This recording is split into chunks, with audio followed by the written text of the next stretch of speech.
जय श्री कृष्ण। राधे राधे दोस्तों। एक बार माता लक्ष्मी भगवान विष्णु जी से मिलने जाती है और कहती है, हे प्रभु, जब मैं आपसे मिलने के लिए आ रही थी तो मेरी नज़र रास्ते में मृत्यु लोक पर पड़ी। तो मैंने क्या देखा कि कुछ सुहागिन स्त्रियां आपस में चर्चा कर रही हैं कि स्त्री की एक चीज छूने से किस्मत बदल जाती है और स्त्री के इस दिन चूड़ी पहनने से पति की उम्र कम हो जाती है। प्रभु, मैंने जब से उस चर्चा को सुना है मेरा मन विचलित हो गया है। इसीलिए मेरा आपसे अनुरोध है, आप मुझे मेरे दोनों प्रश्नों का उत्तर देकर संतुष्ट करने की कृपा करें। भगवान विष्णु कहते हैं, लक्ष्मी, मैं तुम्हें तुम्हारे दोनों प्रश्नों के उत्तर एक छोटी कहानी के माध्यम से दूंगा, मगर मेरी एक शर्त है। मैं जब तक कहानी सुनाऊं तब तक पूरा मन लगाकर कहानी सुनना और कहानी पूरी सुनना, क्योंकि आधी अधूरी कहानी सुनने से आधा अधूरा ही ज्ञान प्राप्त होता है जो जीवन में कभी काम नहीं आता। फिर भगवान विष्णु की बात सुनकर ही माता लक्ष्मी कहती हैं, ठीक है प्रभु, मैं आपको वचन देती हूं कि कहानी पूरे मन से सुनूंगी। आप कहानी प्रारंभ कीजिए। तो मित्रों, कहानी शुरू करने से पहले मेरा आप सभी से अनुरोध है कि कमेंट पर राधे राधे लिखें। और अगर आप लड्डू गोपाल जी के सच्चे भक्त हैं तो यह कहानी आप अंत तक जरूर सुनेंगे, क्योंकि भगवान विष्णु की यह कथा आपके जीवन में अवश्य कुछ नया सिखाएगी।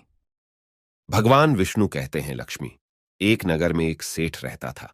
वह बहुत ही संपन्न था। उनके पास सब कुछ था। आलीशान दुकान थी, महल था, धन की कोई कमी नहीं थी। सेठ के 3 बेटे थे।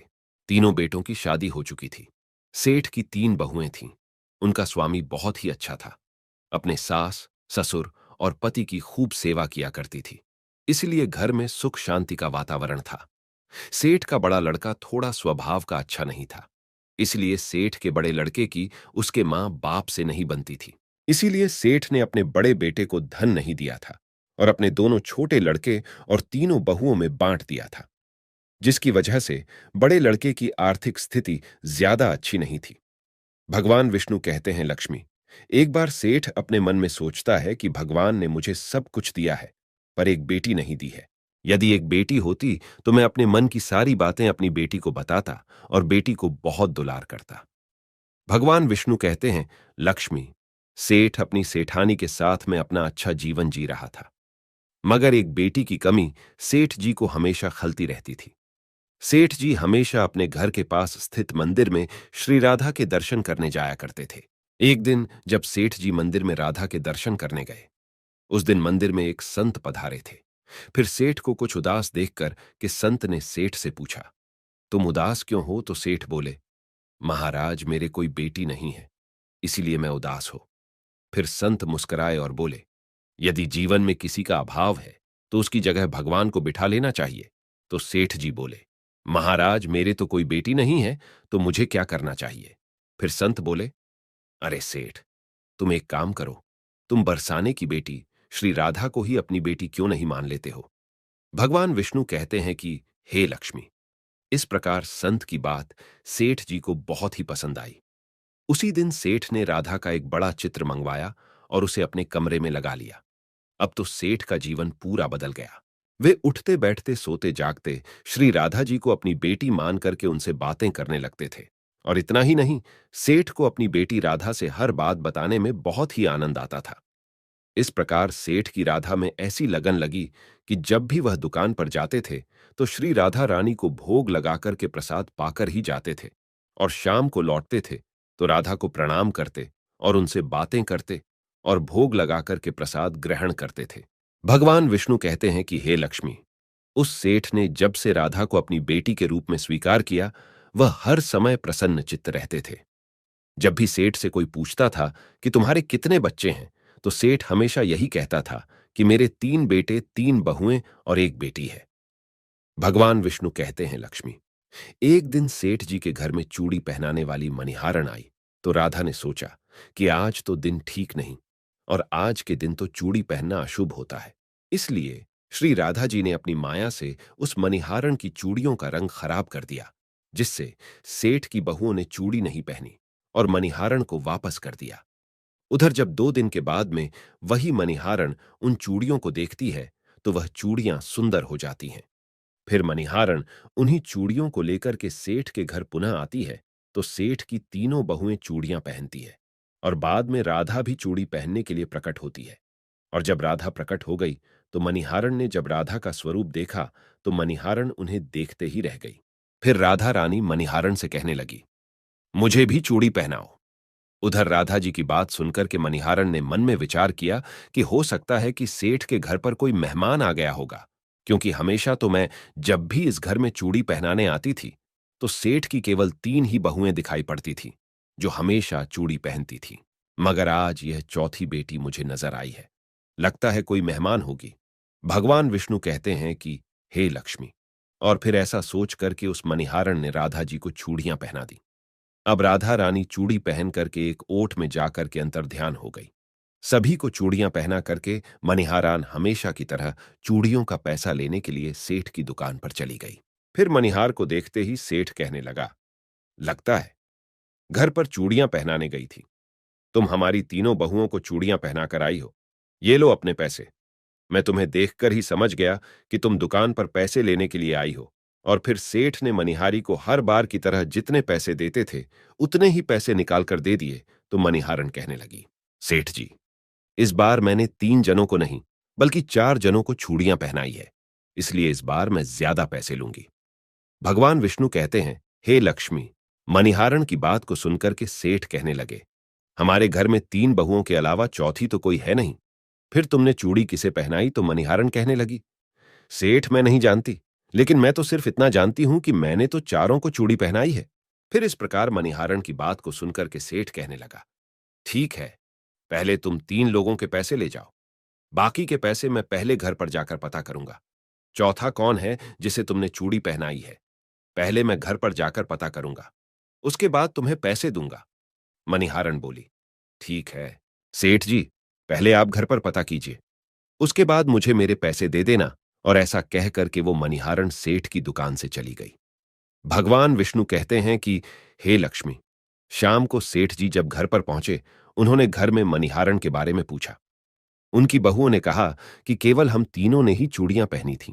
तो सेठ कहने लगा कि यही बात तो मैंने मणिहारन को काफी देर तक समझाई कि हमारे घर में केवल 3 ही जने हैं, चौथा कोई नहीं है जिसे तुमने चूड़ियां पहनाई है। मगर वो मणिहारन यह बात मानने के लिए तैयार नहीं थी और बार बार उसका यही कहना था कि मैंने 4 जनों को चूड़ियां पहनाई है। भगवान विष्णु कहते हैं, हे लक्ष्मी। इस प्रकार सेठ सारी बात भूल गया और अपने नित्य काम में लग गया। सेठ राधा राधा बोलते बोलते श्री राधा जी को प्रसाद का भोग लगा करके और भोजन करके सो गया। उधर जब सेठ को नींद आ गई तो उसके स्वप्न में श्री राधा जी प्रकट हुई। उनकी आंखों में आंसू थे। सेठ ने पूछा, बेटी उदास क्यों हो? तो श्री राधा बोली, पिताजी, आज मेरा मन बहुत दुखी है। मैंने आज अपने पिता का घर समझ करके यहां आराम से चूड़ियां पहने थी, परंतु पिताजी, आपने उस मणिहारन को मेरी चूड़ियों का मोल नहीं चुकाया। पिताजी, आपने मुझे बेटी तो बना लिया, परंतु आपको मेरी याद नहीं आई। आपने मुझे भुला दिया।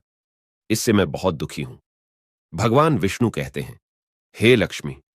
फिर इतना सुनकर के सेठ सपने में ही रोते हुए बोले, बेटी, मुझे क्षमा कर दो, मुझसे बहुत बड़ी भूल हो गई। और सेठ तुरंत ही नींद से उठे, उनकी आंखों से आंसू आ रहे थे। सेठ ने तुरंत ही तिजोरी में से पैसे निकाले और मणिहारन के घर की तरफ चल दिए। सेठ ने मणिहारन के घर का दरवाजा खटखटाया। मणिहारन ने दरवाजा खोला और नजर पाया।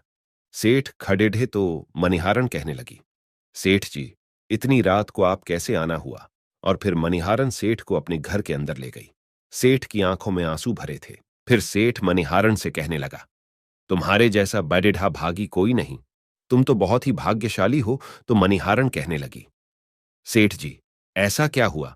तो सेठ बोला, मैंने राधा जी को अपनी बेटी बनाया है, परंतु मैंने उन्हें कभी भी अपने नेत्रों से नहीं देखा। लेकिन तुमने आज उन्हीं राधा जी को अपने हाथों से चूड़ियां पहनाई है। आज तुम्हारे जितना भाग्यशाली इस धरती पर दूसरा कोई नहीं। मैं तुम्हें अपनी पुत्री की पहनी हुई चूड़ियों का मूल्य चुकाने आया हूं। और ये कहकर के सेठ जी ने रुपयों से भरी हुई थैली मणिहारन के सामने रख दी और कहा, इसमें से जो भी लेना है ले लो। भगवान विष्णु कहते हैं कि हे लक्ष्मी। जब मणिहारन ने सुना कि स्वयं राधा जी उससे चूड़ियां पहनने आई थीं, तो मणिहारन की आंखों में भी आंसुओं की धारा बह निकली और मणिहारन बोली, सेठ जी, मैं राधा रानी की चूड़ियों के पैसे कैसे ले सकती हूं? ऐसा सौभाग्य किसे मिलता है? जो मुझे मिला, और मैंने राधा को अपने हाथों से चूड़ियां पहनाई। मैं आपसे बिटिया राधा की चूड़ियों के पैसे कभी भी नहीं लूंगी।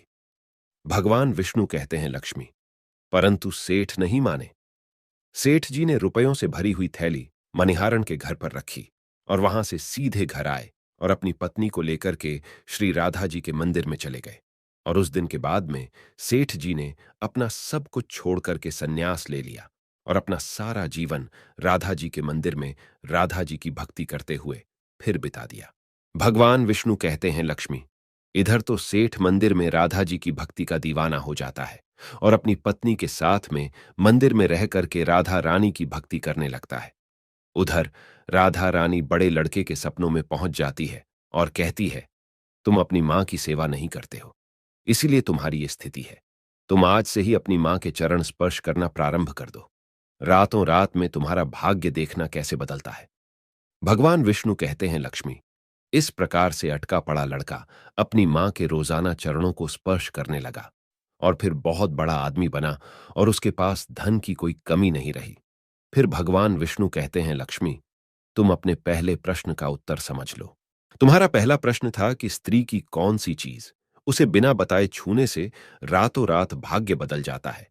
तो ठीक से समझ लो, जो इंसान सेठ के बड़े लड़के की तरह अपनी मां के चरणों की सेवा करता है, मां के चरणों का अमृतपान करता है, उसका सोया हुआ भाग जाग जाता है और एक दिन ऐसा इंसान बहुत बड़ा आदमी बनता है।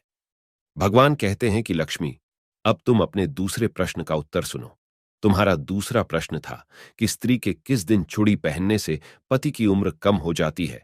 तो समझ लो, जिस दिन मनिहारान सेठ की तीनों बहुओं को चूड़ियां पहनाने के लिए आई तो राधा जी ने देखा कि उस दिन मंगलवार है, इसलिए राधा जी ने अपनी माया से उन चूड़ियों को काला कर दिया, जिससे सेठ की बहुओं को चूड़ियों का रंग पसंद नहीं आया। और फिर मनिहार अगले 2 दिन के बाद यानी शुक्रवार को आती है तो चूड़ियों का रंग सुंदर हो जाता है और सेठ की तीनों बहुएं और राधा चारों चूड़ी पहनते हैं। इस तरह हमेशा के लिए सचेत रहने के लिए राधा रानी सेठ के बड़े बेटे की तरह सेठ की तीनों बहुओं के सपनों में आती है और चूड़ी का महत्व बताते हुए कहती है कि हर सुहागिन स्त्री को चूड़ी पहनने से पहले कुछ बातों का विशेष ध्यान रखना चाहिए। नंबर 1, सुहागिन स्त्री को 21 चूड़ी पहननी चाहिए। नंबर 2, नई चूड़ी हमेशा सुबह या शाम को पहननी चाहिए। नंबर 3, नई चूड़ी हमेशा रविवार या शुक्रवार को ही पहनना चाहिए। इस दिन पहनने से पति की उम्र बढ़ती है। नंबर 4, चूड़ी मंगलवार और शनिवार को ना तो खरीदनी चाहिए और ना ही पहननी चाहिए, इससे पति की उम्र कम होती है। चूड़ी 16 श्रृंगार में से एक अहम हिस्सा होता है, इसलिए जब भी चूड़ी पहनो तो सोच समझ कर ही पहनी जाए।